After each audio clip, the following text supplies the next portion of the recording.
ಪಾಕಿಸ್ತಾನ ವಿರುದ್ಧ ಭಾರತ ಪ್ರತೀಕಾರವನ್ನ ತೀರಿಸಿಕೊಳ್ಳುವ ಸಲುವಾಗಿ ನಡೀತಾ ಇರುವ ಹೈ ವೋಲ್ಟೇಜ್ ಸಭೆ.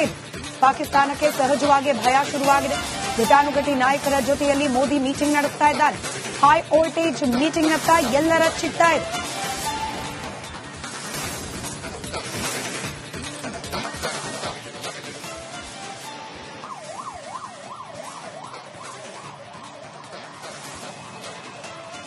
ನಿನ್ನೆ ಕೂಡ ಪ್ರಧಾನಿ ನರೇಂದ್ರ ಮೋದಿ ಅವರು ರಕ್ಷಣಾ ಸಚಿವ ರಾಜನಾಥ್ ಸಿಂಗ್ ಹಾಗೆ ಎನ್ಎಸ್ಎ ಅಜಿತ್ ದೋವಲ್ ಜೊತೆಗೆ 3 ಸೇನಾ ವಿಭಾಗದ ಮುಖ್ಯಸ್ಥರ ಜೊತೆಯಲ್ಲಿ ಮಹತ್ವದ ಸಭೆಯನ್ನು ನಡೆಸಿರುವ ಸಂದರ್ಭದ ದೃಶ್ಯವನ್ನು ನೀವು ಗಮನಿಸ್ತಾ ಇದ್ದೀರಿ. ನೋ ಡೌಟ್ ಸಭೆಯಲ್ಲಿ ಚರ್ಚೆ ಆಗೋ ಅಷ್ಟು ವಿಚಾರವನ್ನ ಮಾಧ್ಯಮಗಳಿಗೆ ಬಹಿರಂಗವಾಗಿ ಹೇಳೋದು ಇಲ್ಲ.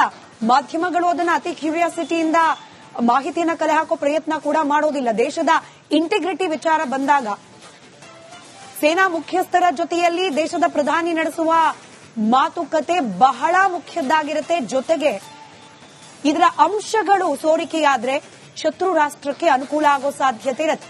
ಎಲ್ಲ ಜವಾಬ್ದಾರಿಯನ್ನ ಅರಿತೆ ರಿಪಬ್ಲಿಕ್ ಮೀಡಿಯಾ ನೆಟ್ವರ್ಕ್ ಎಷ್ಟನ್ನ ಮಾಧ್ಯಮದ ಮೂಲಕ ನಾಗರಿಕರಿಗೆ ತಲುಪಿಸಬಹುದು ಅಷ್ಟು ಸುದ್ದಿಯನ್ನ ಮಾತ್ರ, ಅಷ್ಟು ಮಾಹಿತಿಯನ್ನ ಮಾತ್ರ ನಿಮ್ಮವರೆಗೆ ತಲುಪಿಸ್ತಾ ಇದ್ವಿ. ಹಾಗಂದ ಮಾತ್ರಕ್ಕೆ ಯಾವುದೇ ಮೇಜರ್ ಅಪ್ಡೇಟ್ ಕೂಡ ಮಿಸ್ ಆಗೋದಿಲ್ಲ. ಕ್ಷಣ ಕ್ಷಣದ ಮಾಹಿತಿಯನ್ನ ಕೂಡ, ಅದು ಕಾಶ್ಮೀರ ಹಾಗೆ ಭಾರತ ಪಾಕಿಸ್ತಾನದ ಗಡಿ ಇರಬಹುದು ಅಥವಾ ನವದೆಹಲಿಯಲ್ಲಿ ನಡೀತಾ ಇರುವ ಮೀಟಿಂಗ್ ಇರಬಹುದು, ಸರ್ಕಾರದ ನಿರ್ಧಾರ ಇರಬಹುದು, ಯಾವುದೇ ಅಪ್ಡೇಟ್ ಕೂಡ ಮಿಸ್ ಆಗದೆ ಇರೋ ರೀತಿಯಲ್ಲಿ, ಹಾಗೆ ಸೇನೆ ದೇಶದ ಸರ್ಕಾರ ಕೈಗೊಳ್ಳೋ ನಿರ್ಧಾರಗಳ ಗೌಪ್ಯತೆಗೆ ಧಕ್ಕೆ ಬರದೇ ಇರೋ ರೀತಿಯಲ್ಲಿ ರಿಪಬ್ಲಿಕ್ ಕನ್ನಡ ಸುದ್ದಿಯನ್ನ ಪ್ರಸಾರ ಮಾಡ್ತಾ ಇದೆ. ನಾನ್ ಸ್ಟಾಪ್ ಕವರೇಜ್ನ ಭಾಗವಾಗಿ ನನ್ನ ಕಲೀಗ್ ರಂಜಿತ್ ಶಿರಿಯಾರ್ ಸತತವಾಗಿ 1 ವಾರಗಳ ಕಾಲದಿಂದ ಕಾಶ್ಮೀರದ ನೆಲದಲ್ಲೇ ನಿಂತು ಮಾಹಿತಿಯನ್ನ ನಿಮ್ಮವರೆಗೂ ತಲುಪಿಸ್ತಾ ಇದ್ದಾರೆ. ಮತ್ತೊಮ್ಮೆ ನೇರ ಸಂಪರ್ಕದಲ್ಲಿ ರಂಜಿತ್, ನವದೆಹಲಿಯಲ್ಲಿ ಹೈ ವೋಲ್ಟೇಜ್ ಮೀಟಿಂಗ್, ಪಾಕಿಸ್ತಾನದಲ್ಲಿ ಯಾವ ಕ್ಷಣದಲ್ಲಿ ಭಾರತ ನುಗ್ಗು ಹೊಡೆಯುತ್ತೋ ಅನ್ನೋ ಆತಂಕ, ಕಾಶ್ಮೀರದಲ್ಲಿ ಹೇಗಿದೆ ಪರಿಸ್ಥಿತಿ ಸದ್ಯಕ್ಕೆ?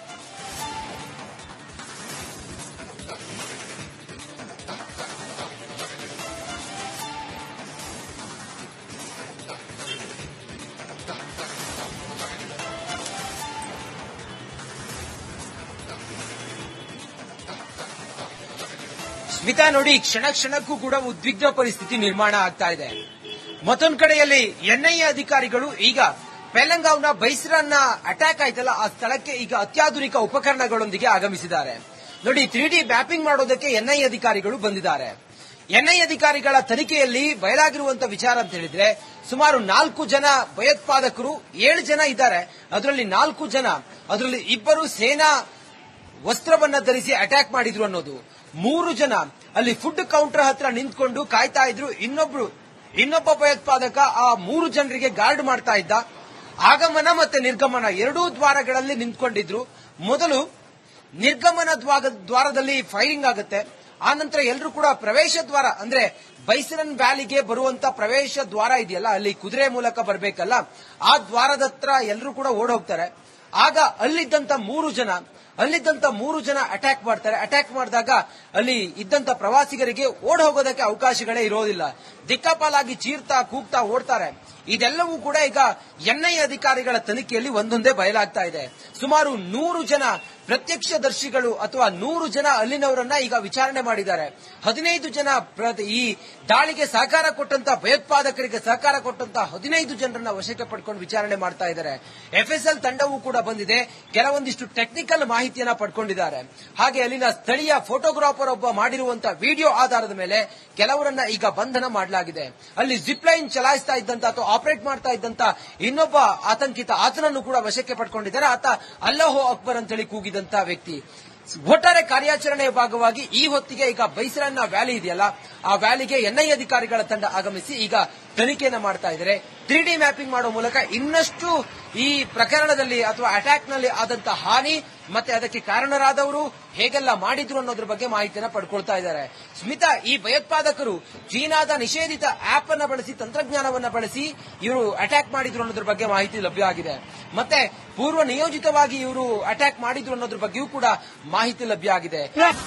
ಪಾಕಿಸ್ತಾನ ವಿರುದ್ಧ ಭಾರತ ಪ್ರತೀಕಾರವನ್ನ ತೀರಿಸಿಕೊಳ್ಳುವ ಸಲುವಾಗಿ ನಡೀತಾ ಇರುವ ಹೈ ವೋಲ್ಟೇಜ್ ಸಭೆ. ಪಾಕಿಸ್ತಾನಕ್ಕೆ ಸಹಜವಾಗಿ ಭಯ ಶುರುವಾಗಿದೆ. ಘಟಾನುಘಟಿ ನಾಯಕರ ಜೊತೆಯಲ್ಲಿ ಮೋದಿ ಮೀಟಿಂಗ್ ನಡೆಸ್ತಾ ಇದ್ದಾರೆ. ಹೈ ವೋಲ್ಟೇಜ್ ಮೀಟಿಂಗ್ನತ್ತ ಎಲ್ಲರ ಚಿತ್ತ ಇದೆ.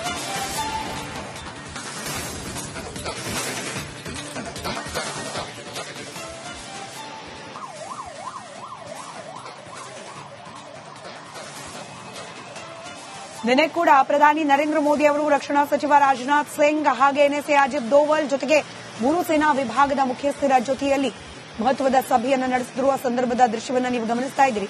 ನೋ ಡೌಟ್ ಸಭೆಯಲ್ಲಿ ಚರ್ಚೆ ಆಗೋ ಅಷ್ಟು ವಿಚಾರವನ್ನ ಮಾಧ್ಯಮಗಳಿಗೆ ಬಹಿರಂಗವಾಗಿ ಹೇಳೋದು ಇಲ್ಲ.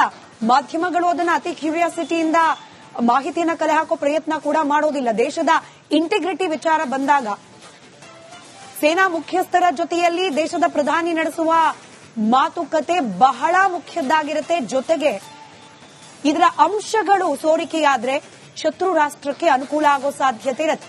ಎಲ್ಲ ಜವಾಬ್ದಾರಿಯನ್ನ ಅರಿತೆ ರಿಪಬ್ಲಿಕ್ ಮೀಡಿಯಾ ನೆಟ್ವರ್ಕ್ ಎಷ್ಟನ್ನ ಮಾಧ್ಯಮದ ಮೂಲಕ ನಾಗರಿಕರಿಗೆ ತಲುಪಿಸಬಹುದು ಅಷ್ಟು ಸುದ್ದಿಯನ್ನ ಮಾತ್ರ, ಅಷ್ಟು ಮಾಹಿತಿಯನ್ನ ಮಾತ್ರ ನಿಮ್ಮವರೆಗೆ ತಲುಪಿಸ್ತಾ ಇದ್ವಿ. ಹಾಗಂದ ಮಾತ್ರಕ್ಕೆ ಯಾವುದೇ ಮೇಜರ್ ಅಪ್ಡೇಟ್ ಕೂಡ ಮಿಸ್ ಆಗೋದಿಲ್ಲ.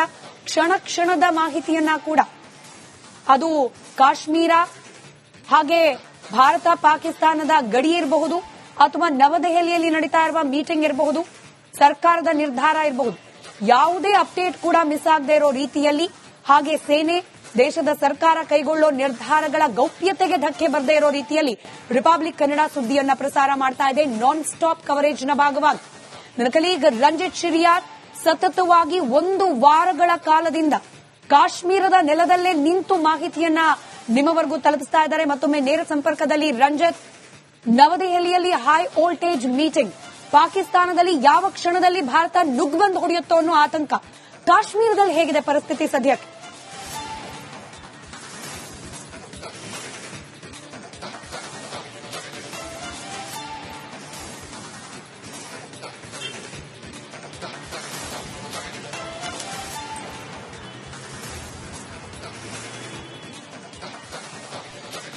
ಸ್ಮಿತಾ ನೋಡಿ, ಕ್ಷಣ ಕ್ಷಣಕ್ಕೂ ಕೂಡ ಉದ್ವಿಗ್ನ ಪರಿಸ್ಥಿತಿ ನಿರ್ಮಾಣ ಆಗ್ತಾ ಇದೆ. ಮತ್ತೊಂದು ಕಡೆಯಲ್ಲಿ ಎನ್ಐಎ ಅಧಿಕಾರಿಗಳು ಈಗ ಪೆಹಲ್ಗಾಂವ್ನ ಬೈಸ್ರಾನ್ನ ಅಟ್ಯಾಕ್ ಆಯ್ತಲ್ಲ, ಆ ಸ್ಥಳಕ್ಕೆ ಈಗ ಅತ್ಯಾಧುನಿಕ ಉಪಕರಣಗಳೊಂದಿಗೆ ಆಗಮಿಸಿದ್ದಾರೆ. ನೋಡಿ, 3D ಮ್ಯಾಪಿಂಗ್ ಮಾಡೋದಕ್ಕೆ ಎನ್ಐಎ ಅಧಿಕಾರಿಗಳು ಬಂದಿದ್ದಾರೆ. ಎನ್ಐಎ ಅಧಿಕಾರಿಗಳ ತನಿಖೆಯಲ್ಲಿ ಬಯಲಾಗಿರುವಂತಹ ವಿಚಾರ ಅಂತ ಹೇಳಿದ್ರೆ, ಸುಮಾರು 4 ಜನ ಭಯೋತ್ಪಾದಕರು, 7 ಜನ ಇದ್ದಾರೆ. ಅದರಲ್ಲಿ 4 ಜನ, ಅದರಲ್ಲಿ 2 ಸೇನಾ ವಸ್ತ್ರವನ್ನ ಧರಿಸಿ ಅಟ್ಯಾಕ್ ಮಾಡಿದ್ರು ಅನ್ನೋದು. 3 ಜನ ಅಲ್ಲಿ ಫುಡ್ ಕೌಂಟರ್ ಹತ್ರ ನಿಂತ್ಕೊಂಡು ಕಾಯ್ತಾ ಇದ್ರು. ಇನ್ನೊಬ್ಬ ಭಯೋತ್ಪಾದಕ ಆ 3 ಜನರಿಗೆ ಗಾರ್ಡ್ ಮಾಡ್ತಾ ಇದ್ದ. ಆಗಮನ ಮತ್ತೆ ನಿರ್ಗಮನ 2 ದ್ವಾರಗಳಲ್ಲಿ ನಿಂತ್ಕೊಂಡಿದ್ರು. ಮೊದಲು ನಿರ್ಗಮನ ದ್ವಾರದಲ್ಲಿ ಫೈರಿಂಗ್ ಆಗುತ್ತೆ. ಆ ನಂತರ ಎಲ್ಲರೂ ಕೂಡ ಪ್ರವೇಶ ದ್ವಾರ, ಅಂದ್ರೆ ಬೈಸರನ್ ವ್ಯಾಲಿಗೆ ಬರುವಂತ ಪ್ರವೇಶ ದ್ವಾರ ಇದೆಯಲ್ಲ, ಅಲ್ಲಿ ಕುದುರೆ ಮೂಲಕ ಬರಬೇಕಲ್ಲ, ಆ ದ್ವಾರದ ಹತ್ರ ಎಲ್ಲರೂ ಕೂಡ ಓಡ್ ಹೋಗ್ತಾರೆ. ಆಗ ಅಲ್ಲಿದ್ದಂತ 3 ಜನ ಅಟ್ಯಾಕ್ ಮಾಡ್ತಾರೆ. ಅಟ್ಯಾಕ್ ಮಾಡಿದಾಗ ಅಲ್ಲಿ ಇದ್ದಂತ ಪ್ರವಾಸಿಗರಿಗೆ ಓಡ್ ಹೋಗೋದಕ್ಕೆ ಅವಕಾಶಗಳೇ ಇರೋದಿಲ್ಲ. ದಿಕ್ಕಾಪಾಲಾಗಿ ಚೀರ್ತಾ ಕೂಗ್ತಾ ಓಡ್ತಾರೆ. ಇದೆಲ್ಲವೂ ಕೂಡ ಈಗ ಎನ್ಐಎ ಅಧಿಕಾರಿಗಳ ತನಿಖೆಯಲ್ಲಿ ಒಂದೊಂದೇ ಬಯಲಾಗ್ತಾ ಇದೆ. ಸುಮಾರು 100 ಜನ ಪ್ರತ್ಯಕ್ಷದರ್ಶಿಗಳು ಅಥವಾ 100 ಜನ ಅಲ್ಲಿನವರನ್ನ ಈಗ ವಿಚಾರಣೆ ಮಾಡಿದ್ದಾರೆ. 15 ಜನ ಈ ದಾಳಿಗೆ ಸಹಕಾರ ಕೊಟ್ಟಂತ ಭಯೋತ್ಪಾದಕರಿಗೆ ಸಹಕಾರ ಕೊಟ್ಟಂತ 15 ಜನರನ್ನ ವಶಕ್ಕೆ ಪಡ್ಕೊಂಡು ವಿಚಾರಣೆ ಮಾಡ್ತಾ ಇದ್ದಾರೆ. ಎಫ್ಎಸ್ಎಲ್ ತಂಡವೂ ಕೂಡ ಬಂದಿದೆ. ಕೆಲವೊಂದಿಷ್ಟು ಟೆಕ್ನಿಕಲ್ ಮಾಹಿತಿಯನ್ನ ಪಡ್ಕೊಂಡಿದ್ದಾರೆ. ಹಾಗೆ ಅಲ್ಲಿನ ಸ್ಥಳೀಯ ಫೋಟೋಗ್ರಾಫರ್ ಒಬ್ಬ ಮಾಡಿರುವಂತಹ ವಿಡಿಯೋ ಆಧಾರದ ಮೇಲೆ ಕೆಲವರನ್ನ ಈಗ ಬಂಧನ ಮಾಡಲಾಗಿದೆ. ಅಲ್ಲಿ ಜಿಪ್ ಲೈನ್ ಚಲಾಯಿಸ್ತಾ ಇದ್ದಂತ ಅಥವಾ ಆಪರೇಟ್ ಮಾಡ್ತಾ ಇದ್ದಂತ ಇನ್ನೊಬ್ಬ ಆತಂಕಿತ, ಆತನನ್ನು ಕೂಡ ವಶಕ್ಕೆ ಪಡ್ಕೊಂಡಿದ್ದಾರೆ. ಆತ ಅಲ್ಲಾಹೋ ಅಕ್ಬರ್ ಅಂತೇಳಿ ಕೂಗಿದಂತ ವ್ಯಕ್ತಿ. ಒಟ್ಟಾರೆ ಕಾರ್ಯಾಚರಣೆಯ ಭಾಗವಾಗಿ ಈ ಹೊತ್ತಿಗೆ ಈಗ ಬೈಸರನ್ನ ವ್ಯಾಲಿ ಇದೆಯಲ್ಲ, ಆ ವ್ಯಾಲಿಗೆ ಎನ್ಐಎ ಅಧಿಕಾರಿಗಳ ತಂಡ ಆಗಮಿಸಿ ಈಗ ತನಿಖೆಯನ್ನ ಮಾಡ್ತಾ ಇದ್ದಾರೆ. 3D ಮ್ಯಾಪಿಂಗ್ ಮಾಡೋ ಮೂಲಕ ಇನ್ನಷ್ಟು ಈ ಪ್ರಕರಣದಲ್ಲಿ ಅಥವಾ ಅಟ್ಯಾಕ್ ನಲ್ಲಿ ಆದಂತ ಹಾನಿ ಮತ್ತೆ ಅದಕ್ಕೆ ಕಾರಣರಾದವರು ಹೇಗೆಲ್ಲ ಮಾಡಿದ್ರು ಅನ್ನೋದ್ರ ಬಗ್ಗೆ ಮಾಹಿತಿಯನ್ನ ಪಡ್ಕೊಳ್ತಾ ಇದ್ದಾರೆ. ಸ್ಮಿತಾ, ಈ ಭಯೋತ್ಪಾದಕರು ಚೀನಾದ ನಿಷೇಧಿತ ಆಪ್ ಅನ್ನ ಬಳಸಿ, ತಂತ್ರಜ್ಞಾನವನ್ನ ಬಳಸಿ ಇವರು ಅಟ್ಯಾಕ್ ಮಾಡಿದ್ರು ಅನ್ನೋದ್ರ ಬಗ್ಗೆ ಮಾಹಿತಿ ಲಭ್ಯ ಆಗಿದೆ. ಮತ್ತೆ ಪೂರ್ವ ನಿಯೋಜಿತವಾಗಿ ಇವರು ಅಟ್ಯಾಕ್